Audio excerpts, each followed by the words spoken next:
Hey guys, our final step after we've been able to convert into a molar mass is to use this as a conversion factor.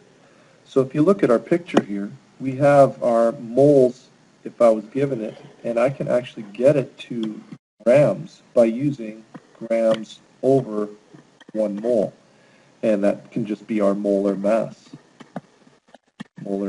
that we actually could figure out from our periodic table. Or if I had grams, I could get that back to moles if I wanted to by putting moles on top, grams on the bottom. So really, we just need to practice this and test it out.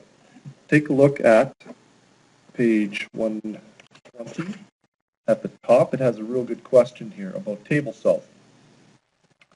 So it said I have 202.65 moles of table salt, and I know it's NaCl. What does it weigh?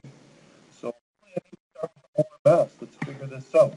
So I have sodium, which on my periodic table, I know it's only one atom of it, so it's 20 grams. And then I added to, I know there's only one atom of chlorine gas, chlorine, and that's molar mass of 35.5 grams.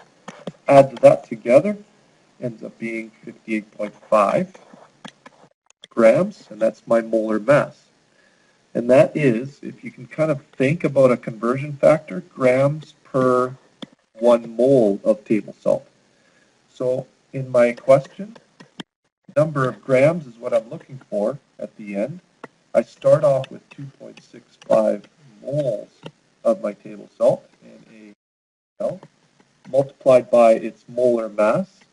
And I really want grams at the top, so that's a really good indication of where you should put your units. So 58.5 grams of salt on the top is in 1 mole of NaCl.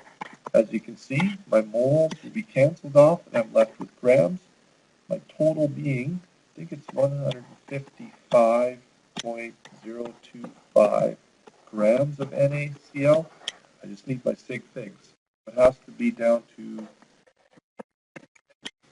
so 155 grams of NaCl would be the great answer here. Always square it, please, so that you can show your results. Make sure you show your work with units and crossing each other off and get a final answer that's squared. We can quickly go backwards and do the same thing inside of converting the mass back to moles.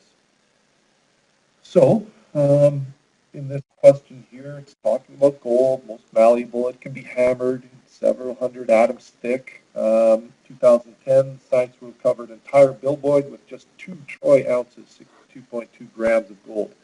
How many moles of this?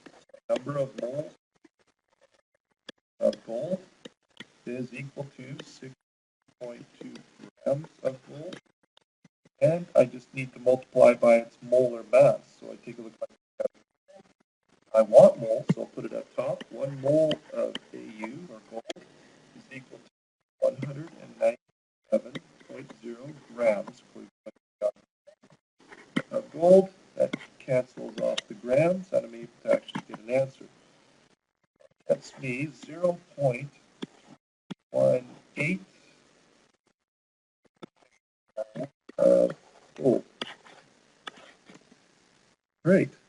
Careful on the compounds now. You have to add them together for your molar masses. And you can see that this is definitely a bigger one to check out. Okay. Talk to you in class.